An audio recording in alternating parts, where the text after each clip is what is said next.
সামনে জাতীয় নির্বাচন, উত্তপ্ত হয়ে উঠেছে দেশের রাজপথ। উত্তেজনায় সরগরম রাজনৈতিক অঙ্গন। নির্বাচন ঘিরে দেশ জুড়ে টানটান উত্তেজনা। রাজনীতির মাঠে শুরু হয়েছে পাল্টাপাল্টি প্রচারণা, প্রতিশ্রুতির ঝড় আর ভোটের সমীকরণ। কে আসবে ক্ষমতায়, কার ভাগ্যে জুটবে জনগণের রায়, এই প্রশ্ন এখন ঘুরছে প্রতিটি ঘরে ঘরে। কোন দলের জয় হবে সেই উৎকণ্ঠা অপেক্ষায় এখন পুরো জাতি। জুলাই বিপ্লবের পর জাতীয় সংসদ নির্বাচন কবে হবে এ নিয়ে নানা উৎকণ্ঠা বিতর্ক থাকলেও জুলাই ঘোষণাপত্রে ফেব্রুয়ারিকে নির্বাচনের নির্ধারিত সময় উল্লেখ করায় সেই বিতর্কের অবসান ঘটেছে। শুরু হয়েছে নতুন বিতর্ক।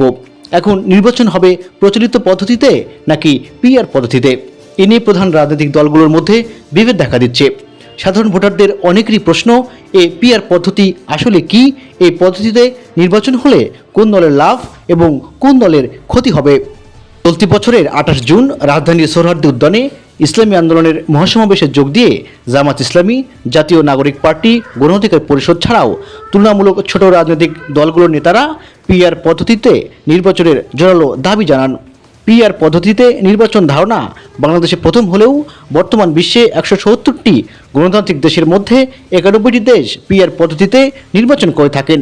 পিআর বা আনুপাতিক ব্যবস্থা এমন একটি পদ্ধতি, এমন একটি ভোট ব্যবস্থা যেখানে প্রত্যেক রাজনৈতিক দল কত শতাংশ ভোট পেয়েছে তার ভিত্তিতেই সংসদীয় আসন বণ্টন করা হয়। অর্থাৎ সরাসরি প্রার্থীভিত্তিক নির্বাচন না হয়ে দলভিত্তিক নির্বাচন হয় এবং আসন বণ্টন করা হয় ভোটের অনুপাত বা পার্সেন্টেজ অনুযায়ী।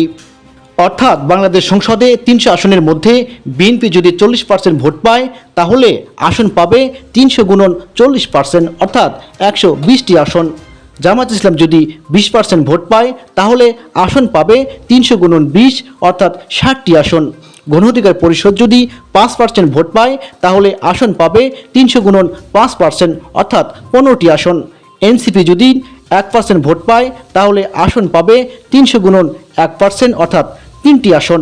এভাবেই সংসদীয় আসন বণ্টন করা হবে।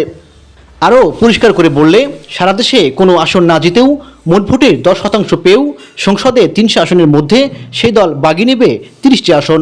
ছোট দলগুলোর এটাই টার্গেট। তাদের একটা আসনে জয়ের নিশ্চয়তা না থাকলেও সারা দেশ মিলে 1% ভোট পেলেও তারা 3টা আসন পেয়ে যাবে।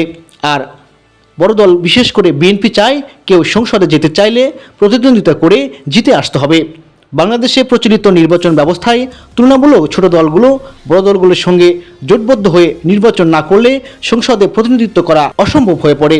কিন্তু পিআর পদ্ধতিতে ভোট হলে ছোট দলগুলোকে আর বড় দলগুলোর দিকে তাকিয়ে থাকতে হবে না। রাজনৈতিক বিশ্লেষকরা বলছেন, পিআর পদ্ধতিতে নির্বাচন হলে বেকায়দায় পড়বে বড় দলগুলো, সেক্ষেত্রে সুবিধা পাবে ছোট দল। এর আগে প্রায় প্রতিটি সংসদে বড় দলগুলোর একক আধিপত্য দেখা গেছে।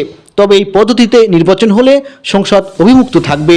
এছাড়াও বিভিন্ন আইন বা বিল পাস বা সংবিধান পরিবর্তনের ক্ষেত্রেও ছোট দলের এমপিরা এক হয়ে সরকারি দলকে না জয়যুক্ত করে টেক্কা দিতে পারবে।